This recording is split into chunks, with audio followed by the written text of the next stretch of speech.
Welcome to today's Research Business Daily Report, where we're pleased to share with you insights about several major methodological, technological, and software industry changes, as reported in a new Meaning Limited annual study. RBDR is sponsored today and this week by Socratic Technologies, whose proprietary tools and methodologies tackle marketing complexities so that you can make more confident business decisions.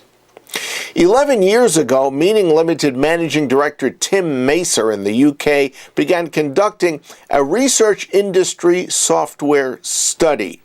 But that annual report has evolved over the years into a study of industry software, as well as technology and methodology trends.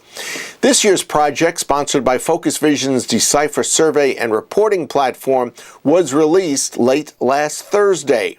215 market research companies participated this time around, and they revealed some provocative results. For example, the fact that most market research agencies now are preferring to use software controlled by their research suppliers, and yet there is high demand among larger companies for new research software. We were fortunate to corral Tim Macer in his office to discuss other highlights from this latest report. We track the modes that people are using for doing their interviewing, and we're seeing that actually, web is dominant, but there are some interesting things happening down below with some of the minority modes. So we're seeing that, well, paper, people have been predicting it would disappear for a long time, and it's actually fallen off the scale now in North America. Not in Europe, but in North America it has. And interestingly, CAPI, computer-assisted personal interviewing, which has kind of been bumping along the bottom for a long time, that's now showing signs of growth. Interesting. So why is the paper taking such a precipitous stride? Does it have directly to do with CAPI, or is there something more to it? Yes, it could be. I mean, it's hard to say, but I think that the paper is now just too expensive for most people to administer, and it's too slow now that everybody's used to using online methods. And I think CAPI, we're probably seeing a new dawn for CAPI, because it used to be expensive with all the cost of the equipment involved, but now I think the change is really being fueled by mobile CAPI, people using tablets, consumer products, very good, very inexpensive data plans. So that's really why I think that's taking off. And I think we're going to see more of that in the future. For the first time, the tools that they're interested in changing are on the data visualization and the reporting side, rather than in the past it's typically been data collection or data processing. So that's where the interest is at the moment. Okay. And the team that's involved in putting together presentations is evolving as well. Yes, well, that's right. You see, just by chance, we happened to be looking at this in a bit more detail this year. In fact, we reprised a couple of questions from 2011 when we asked about data visualization before. And one of the interesting changes is we asked a question about who actually does the data visualization. We know that it's something that a lot of companies were having pain with producing, and we knew one of the difficulties was with who it actually sits with. Who does it? Is it the researcher, or is it a research assistant? And those are the ones that were coming up. Mostly it was researchers mentioned, research assistants doing it, and data processing or technical people involved as well. And then charting specialists they were talking about as well. And at that time, they weren't really bringing in data design experts or data visualization specialists very much. This has now changed, and this time, I mean, if you think of who the dream team would be for doing something like this, it would really ideally be a researcher to pull out what the story is in the data. You'd want the you'd want the data processing specialist or the IT specialist to get to the data that they need, and then you really want a designer to then really give it legs, really sort of bring up that creative finish that you need to really tell the story. And that's now what research companies are reporting that they're using. It's actually the data processing specialists come up on the list, but the big group that they're using now is data design, visual artists and graphic artists to do this. The not so positive news here is in terms of the tools that people are using, because we asked about what problems people have, and people are very critical about how difficult it is with the technology technology. People are finding it still difficult producing visualizations, producing dashboards. We ask particularly about dashboards, and they find that much more difficult to do than it should be. But when we ask people what tools they're using, they're somehow or other expecting that they can produce all of these complex visualizations and dashboards using a combination of their crosstab package, Excel, and some PowerPoint. And clearly that doesn't hold water. You really need to have the specialist tools as well. So I think it's the industry's wising up as far as the skills that it needs, but it needs to invest more in the technology. I think you have to look at mobile as a method where people want to use that just for mobile only.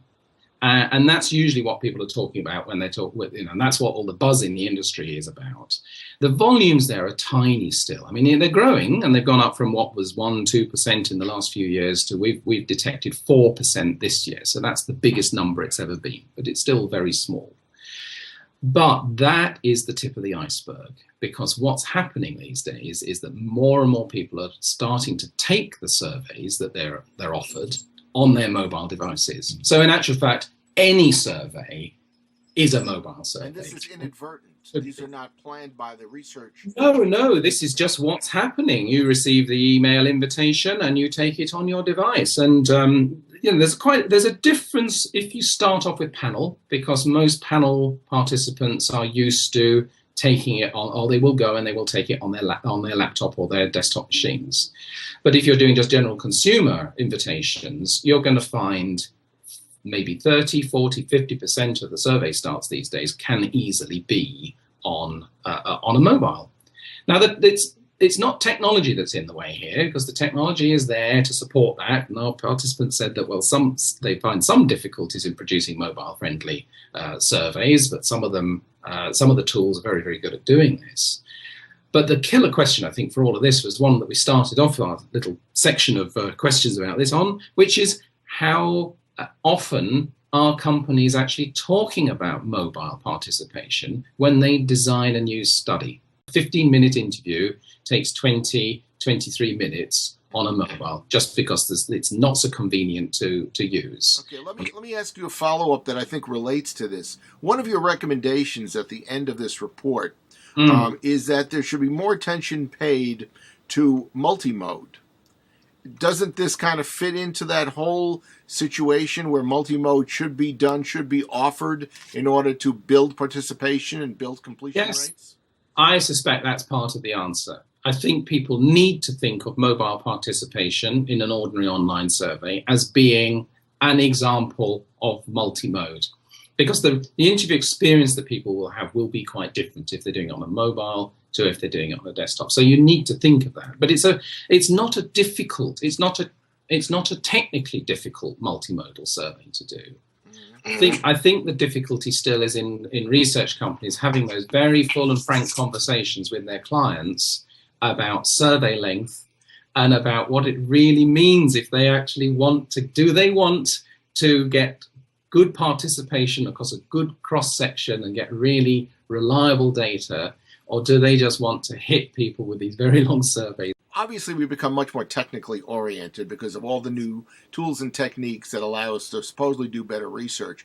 But are we catching up? Are we keeping pace with all the changes that keep emerging and erupting through our industry?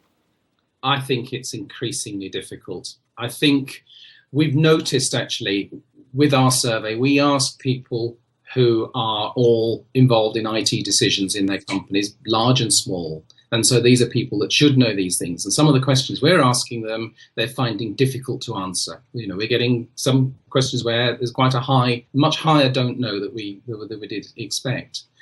I think, anecdotally speaking to people in research companies, often researchers are finding it very difficult to know what all the capabilities are in the tools that they have.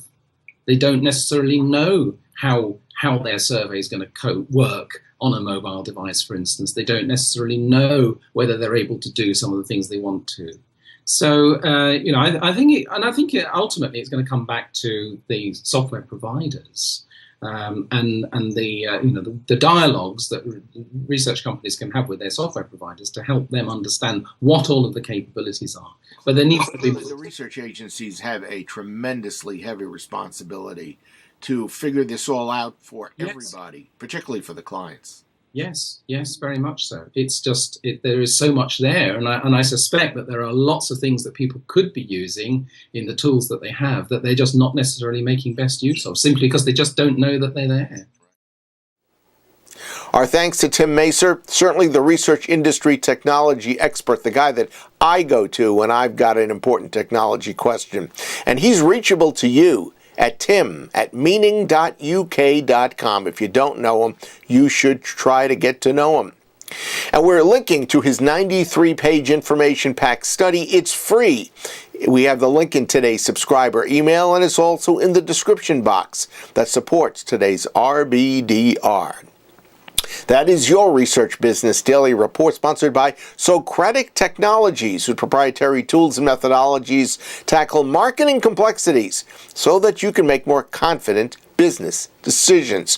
I highly recommend you check out sotech.com to find out more about this terrific research agency.